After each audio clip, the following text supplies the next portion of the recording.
we will dedicate our second day to diving into personal experience and essential skills that produce distinguished pilots. We begin our session today with the most important subject in the world of aviation, safety, and a session titled Flight Emergency Basics. We will learn from the experts about survival skills and dealing with the critical situations. We invite Mr. Nguyen, professional pilot and instructor, to share his valuable expertise. The stage is yours, Mr. Long.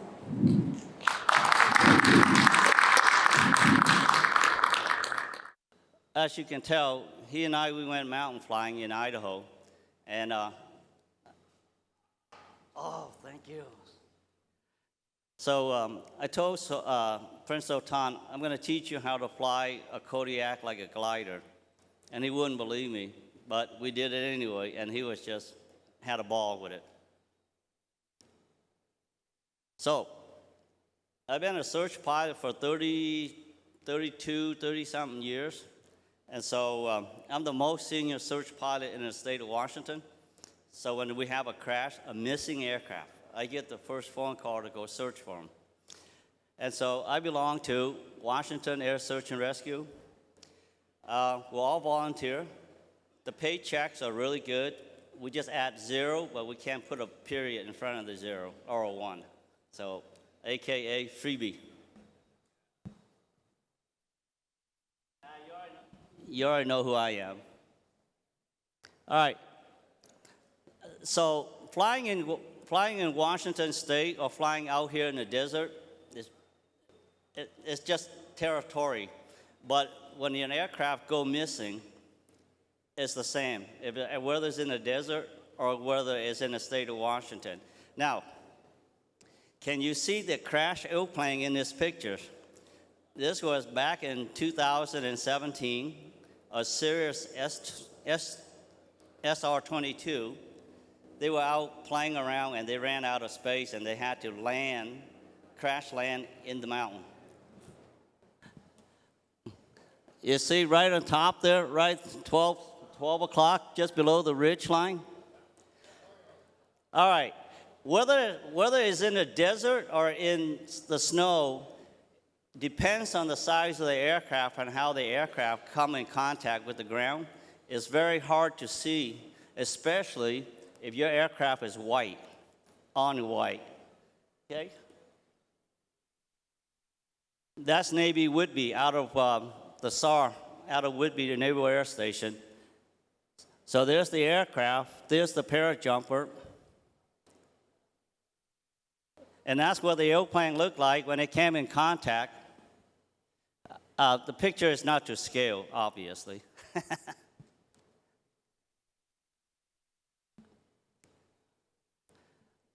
Now, that's just to give you the size comparison. The snow was over 6 feet deep when they went down and retrieved the two pilots. Now, can you see anything like signal panel, color, or anything like that? It's hard, isn't it? So what we've been trying to do is teach you how to do color contrasting. And that's what an SR-22 looked like when it plowed into the side of the mountain. Luckily for them, the snow was was very deep, and so it was easy. They would survive. So from the time they crashed, and what saved them was they had a 406 personal locator beacon. All right. So from the time they crashed to the time I found them, the Navy picked them up. And they were in the hospital. It was under 3 hours. And both of them survived. One of them got injured. Usually, when I get my first phone call for a missing aircraft, it's usually I got to be airborne under an hour with my observer. And we fly day, night, bad weather, in the cloud, across the Cascade. So the sooner I can get airborne, the sooner I can save you, because when we get called out, we're not working for ourselves, we're working for you, because time is not on your side. So the sooner I can get to you, the faster I can get you home, okay? So that's one of the things that you have to be aware of. Whether you fly here or in the desert, you have to be prepared for the off-airport landing. Now, we search pilot, we don't say crash landing. When we say crash landing, it sort of give you a negative, no negative thoughts. Just always make off-airport landing. And the difference is, when you do an off-airport landing, you are in control of the aircraft. When you crash, the terrain or the tree or something hit you because you're no longer in control. And that's the difference. So you always make an off-airport landing because you control the aircraft and where you want to land. So here's some of the basic stuff we encourage all pilots, especially the Barcelona flight school down there. You got a lot of dirt shaped just like this, because I've been to Spain, so I know what it looks like. Encourage all your students or all the pilots who fly around here is always carry a warm jacket. It could be really not 104, 40 degrees Celsius, and then it could be 20 degrees or 10 degrees Celsius at night, okay? First thing, I'm not going to share my sleeping bag with you because you forgot to bring yours, nor my jacket. So always carry a warm jacket, whether it's 100 or whatever temperature.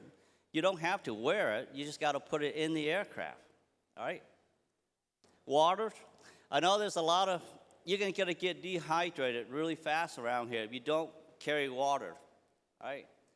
If you notice, the last time you had to defuel or pee, that means you just got to remember, if you don't do it, you do it too often, then you're hydrated. But if you do it too much, then you're in trouble, or you don't. But always carry water with you in your aircraft. All you need is you can have something, right? Now, the personal locator beacon. This one is really nice. Hey, look at that. I didn't make PowerPoint. And I just said what I already said. Now, this is the most important thing. So this is my flight bag. I got all my emergency stuff in there. As you get older in your flying career, your leather suitcase becomes sort of like a little man purse. So, necessary. Now, the nice things about the new headset, it has Bluetooth. What I suggest you do is leave your cell phone on, but also put your phone Bluetooth to your headset. In the event of an emergency, you can just call 911 on your headset if you fly low enough, and at least they know where you're at. And if you leave your cell phone on when you're flying, we tend to do forensics telephone pinging off your phone to find out your last known position. How about them apples? In the old days, we didn't have that technique. So now with the new stuff, always sync your headset to your phone so that in case of something, you can make a phone call, all right? Now, I do aerial photography in the cockpit, and I always carry a black cloth. Everybody who fly around in white shirt, epaulets, you look great, but you want to take picture outside, you notice that your windows always have a reflection of your epaulet, your iPad. So I drape this over all the reflective stuff so I can get a great shot like the one earlier. Always carry extra battery for your headset or whatever you need it. Now, why do I carry a light blue garbage bag in my flight bag? So the nice thing about colors, Mother Nature doesn't make this unless you're out there in the Gulf or where in the Bahamas, where it might be a little bit of. So this 64-gallon garbage bag can be used as a poncho, but it's a great signal panel because it's only one of the few colors that you can see highly contrast. So if I were to lay it out there in the desert, so I'm going to show you an example right now.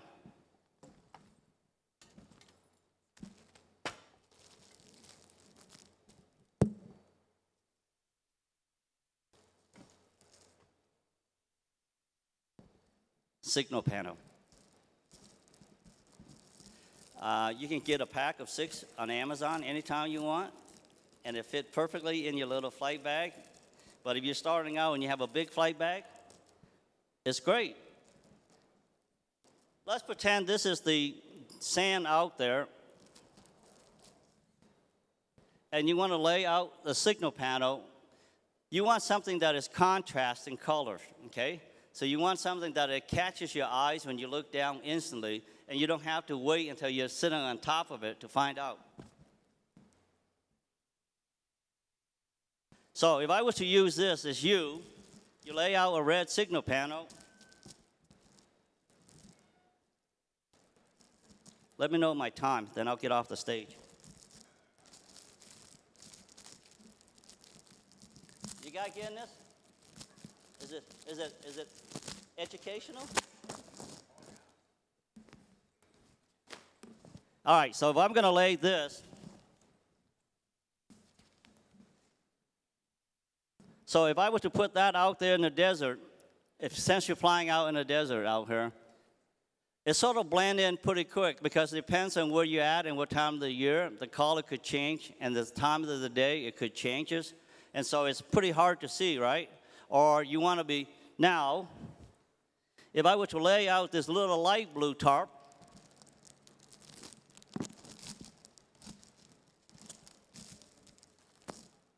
so what we've been trying to encourage all the hikers and climbers is to carry one of these with them so that when they're laid out, we can see you.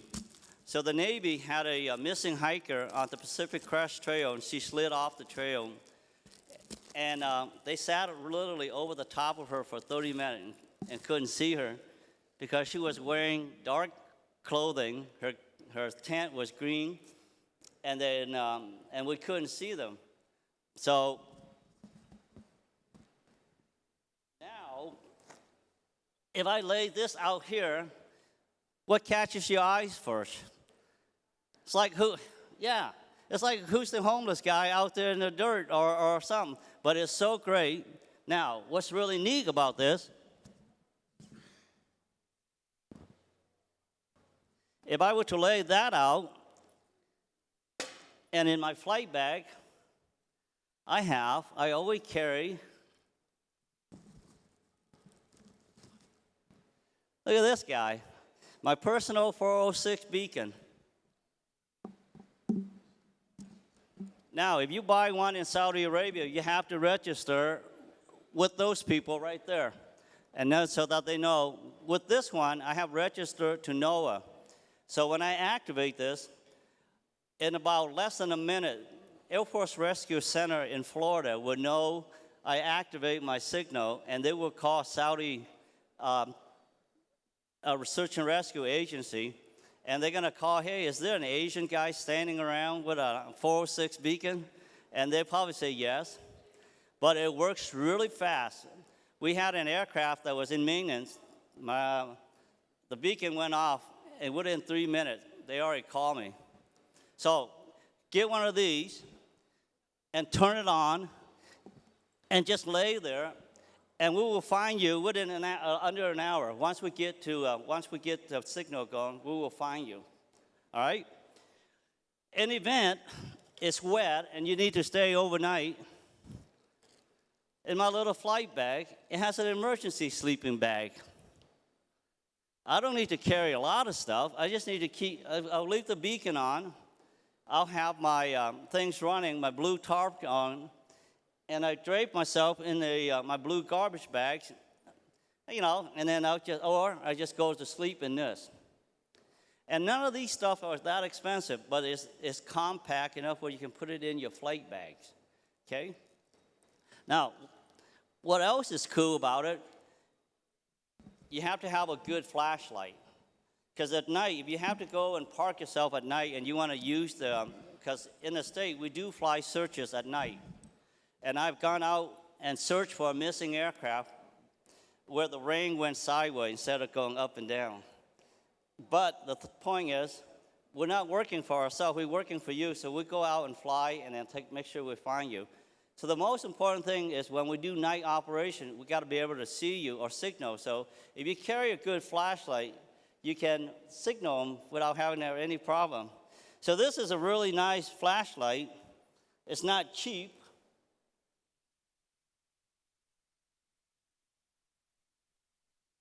See? You can shine this thing at night and it goes quite a ways. It's about $120, but it's a good investment. And then, look at that. So if you're flying around and you do one of these, then I know it's somebody down there. Sorry, you guys. Huh? It's an old light. It's just a normal flashlight, but it's rechargeable. Now, the other thing is, always carry a first aid kit. Oh, here you go. My iPad, my logbook. You know, some of us who has a lot of hours under our belt, I don't think the last time I put anything in my real logbook was back in 2006. And I think I had like 15,000 hours. So just trying to see how many I've flown. And then usually I fly about 600 to 800 hours a year. And so you can multiply it out and then figure it out. But I carry these in there. Then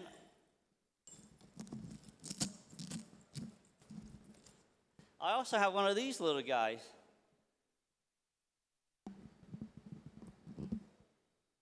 Look at that. You can leave it out somewhere and put it right next to the beacon, and you can just sit there and then whatever. And then the most important thing, a basic first aid kit. Put a little, if you have some kind of medication or some kind of a medication that you need, just put it 1 or 2 in here in case you have to make an off-airport landing, and you can have something for it. Okay, so this is what's so important about some of this stuff. Now, if you're going to do long-range flying, it's amazing how much stuff I carry in my little flight bag. Yeah, it's important. This one is also for the ladies, too. Ladies, you'll be surprised. So you don't have to land somewhere and then have to use it. But most important thing is preparedness.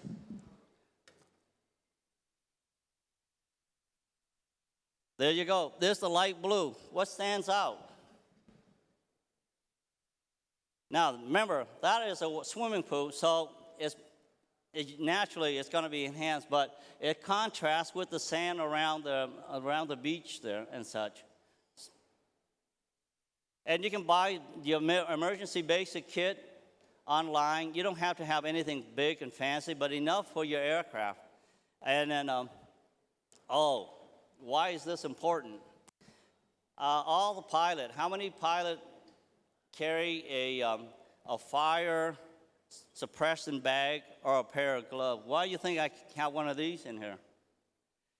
If your iPhone or your power bank or your iPad or even the e-bike battery go nuclear, it means it overheat and it's burning, you're sitting there flying along in a 150, a DA-42, a Kodiak, or even whatever.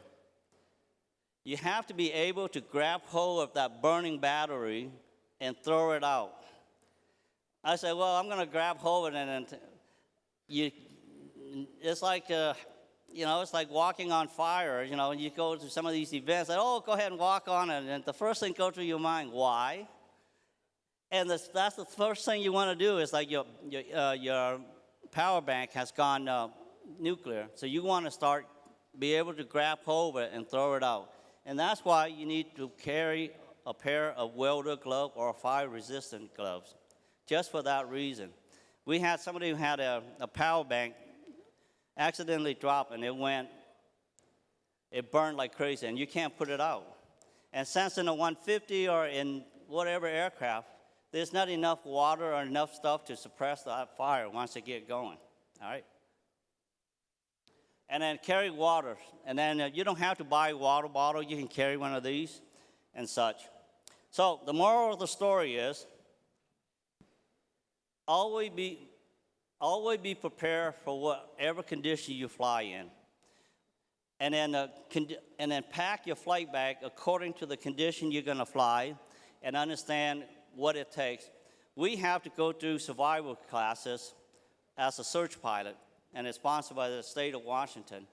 So for you guys in Barcelona, you may want to talk to somebody, put on a little basic survival stuff for your students, teach them how to build a survival kit, or put them in your aircraft.